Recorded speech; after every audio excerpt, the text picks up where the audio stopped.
coming to stage is a close friend of mine and one of the most hilarious people in the city.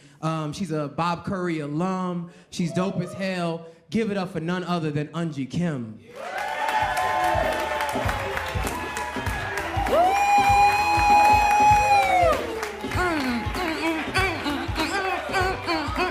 Friday, it's Friday. All right, feeling good. It's Friday. Woo, yeah. I don't have a job.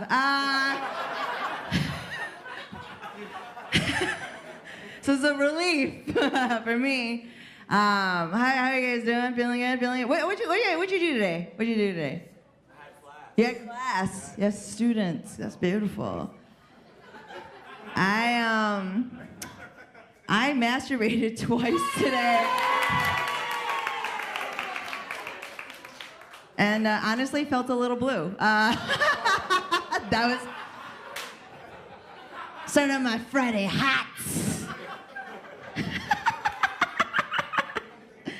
You know, when I do comedy, and whenever I tell people that I do stand-up comedy, their first reaction is always the same. It's always, oh my God,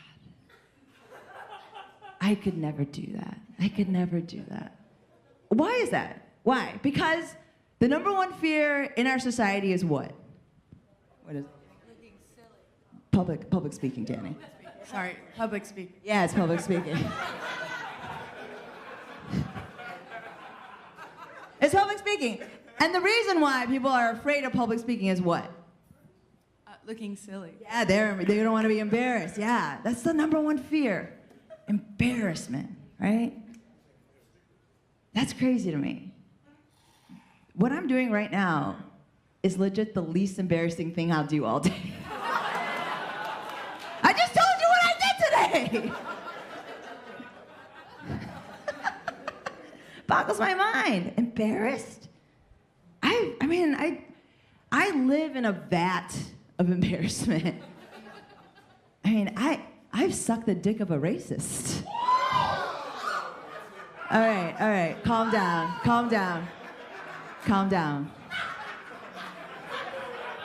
It was 2004. It was a different time. It was a simpler time. It's 2004. He was a bassist. It's 2004, guys. He kept calling me Oriental, and I was like,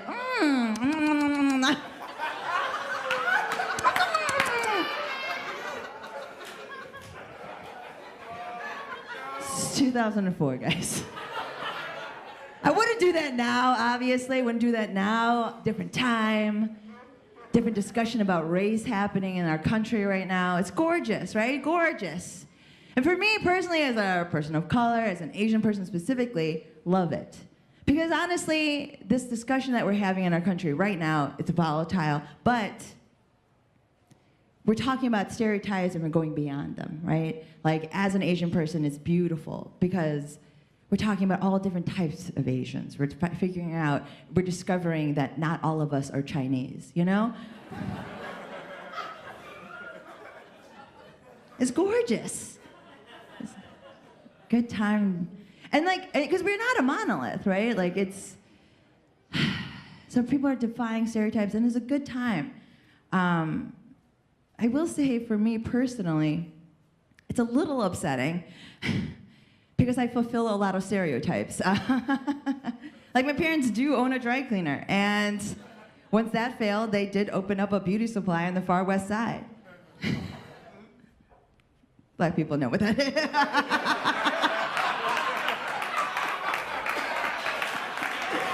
I sold a lot of weave.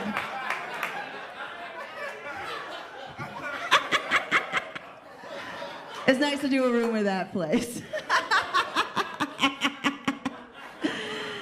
It's true though. I mean, like, and the most upsetting stereotype I fulfill, and it's embarrassing. It goes back to the embarrassment thing. The most embarrassing thing about me, and it's a stereotype I fulfill, is that I am a very bad driver.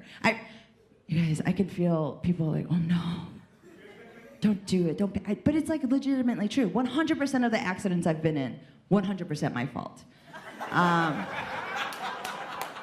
My insurance is insane. I will say the good thing about this is that when I am driving, okay, it is the only time that white men are afraid of me.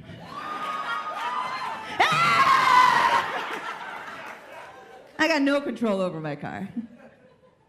Are you okay? You good? I was like, is someone over there doing something? Is that the racist dick I suck? No, I'm kidding.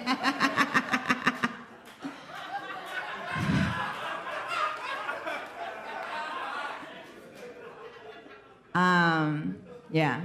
So, actually, the first time I ever got called a chink was in 5th grade. Fifth grade, yeah. And his name was Fadi. It was gym class. And I'll never forget what he said. All you chinks think you're going to be so successful. You're going to be doctors or lawyers, but I'm going to inherit my dad's used car lot, and I'm going to be a millionaire. First of all, Fadi, too specific. Too specific. But the thing is, this is a little lesson, it's a parable, because the joke's on Fadi.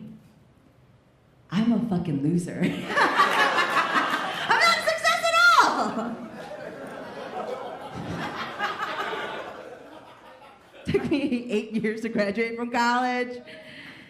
Yeah, and you know what I did today, so.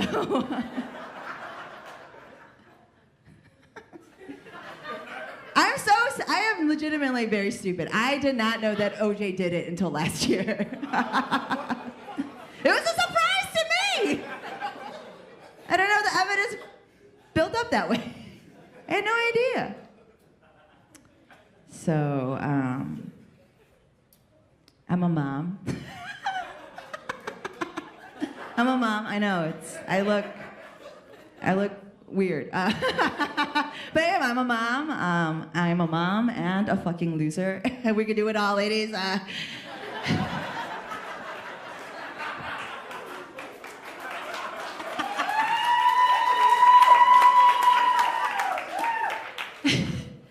as a mom, your body changes. So for me personally, my son, as a fetus, tore apart my abdominal muscles.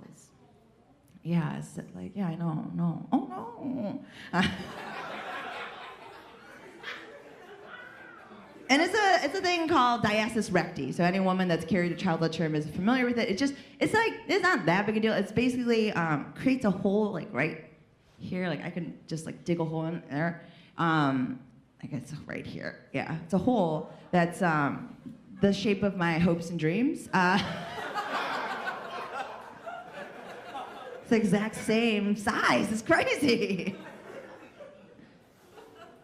So, yeah. Your body changes once you give birth. Like for some women, their teeth fall out. Yeah, legitimately true. It's not a comedy bit, it's not funny. Yeah, some women, their teeth fall out. Other women, their hair falls out. For me personally, my retina's almost detached. Yeah, my eyeballs were like, ugh, bitch, we can't watch you do this to yourself.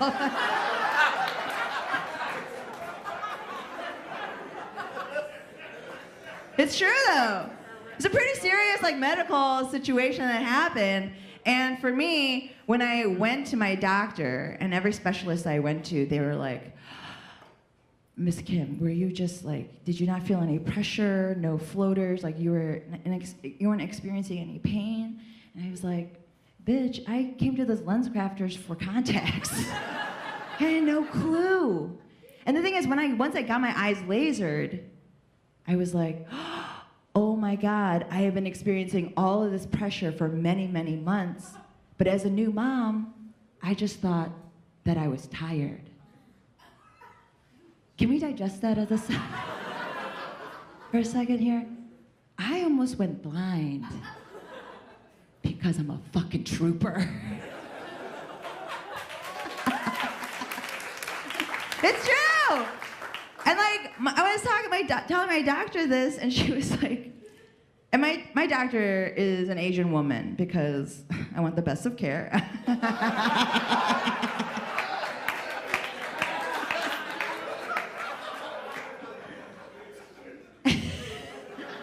And I was telling my doctor this, and she was like, it's true, you know, women typically don't talk about their pain as much, and medical professionals dismiss pain in women. That's a little PSA. And I was telling her this, and she looked at me, she's like, yeah, it's true. It's sort of like when I was bleeding out of my uterus and did surgery, and then drove home for an hour and a half in traffic. And I looked at her and I said, all right, bitch, you win. Okay. This is the reason why you cannot complain to older Asian women.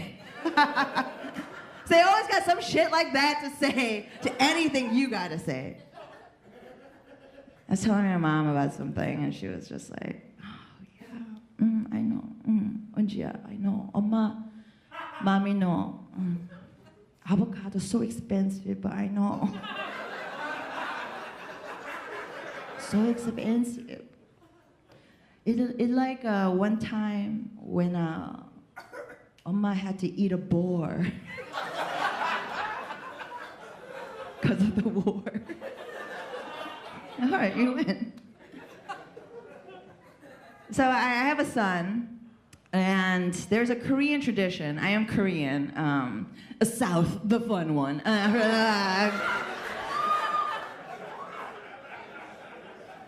I have a son. And there's a Korean tradition called the 100-day ceremony, and it's to celebrate your baby surviving 100 days. Because, you know, life used to be sad. And my mom wanted to buy him a very fancy outfit. So we went to Southport Avenue. If you guys are familiar with it, it's like if Anthropology, the store, opened up the street, you know? Like white women roam free there.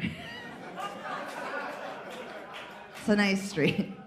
So we went to a boutique there and purchased a very fancy outfit for him. And at the end of the transaction, my mother was paying for it, and the woman behind the counter was like, can I have your name for some records? Because this is how people buy stuff now. I don't know. And my mom called out to me in Korean and said, this woman needs your name. And I called out to her in Korean, why? So my mother looked at this woman and said, why you need? And this woman looked at my mother and said, okay, and started to take it down as her name.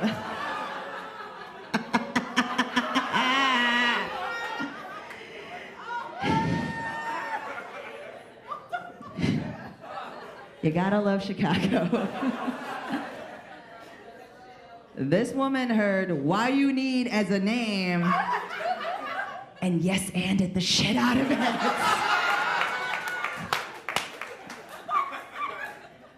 In her mind, she was just like, oh my God, Megan. So exciting. This is the reason why you moved to Chicago from Dubuque. People are named why you need here. I love diversity.